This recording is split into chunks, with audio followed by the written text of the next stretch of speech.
Mark ചെയ്തേക്കുന്നതാണ് bullet കൊണ്ട സ്ഥലങ്ങൾ.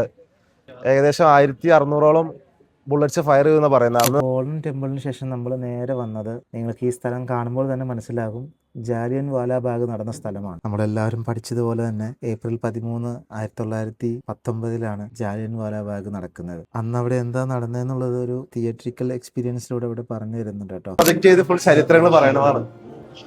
അതാണ് പ്രശ്നങ്ങൾ നടന്ന സ്ഥലം. ബ്രിട്ടീഷുകാർ സോൾജേഴ്സ് അവിടെ നിന്ന് കയറി വന്നു.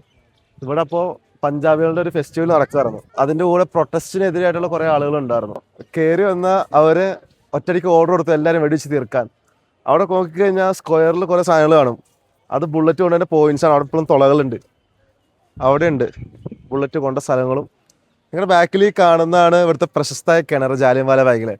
ഇതെന്താന്ന് വെച്ചാൽ അവിടുന്ന് ബ്രിട്ടീഷിന്റെ പട്ടാളക്കാർ അവിടെ നിന്ന് ഇടിച്ച് കയറി വന്നപ്പോൾ ബുള്ളറ്റ് കൊള്ളാതിരിക്കാൻ വേണ്ടി കുറെ ആളുകൾ വന്ന് ഈ കിണറിലേക്ക് ചാടി. അപ്പോൾ ആ ചാടിയതിന്റെ പേരിൽ കുറേ പേര് മരിച്ചു. അതിന്റെ മേളിലേക്ക് പിന്നെ ആളുകൾ വന്ന് ചാടിയപ്പോൾ പിന്നെ മരിച്ചു.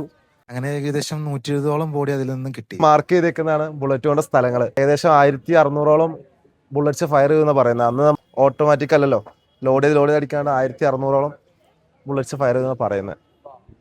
എല്ലാം കഴിഞ്ഞ് പുറത്തിറങ്ങിയപ്പോൾ ഭയങ്കര മഴ, ആലിപ്പഴം എല്ലാം വീഴുന്നുണ്ട്. ഇവിടെ നിന്ന് നമ്മൾ നേരെ ഇനി വാഗാ ബോർഡറിലേക്ക് പോകാൻ കേട്ടോ.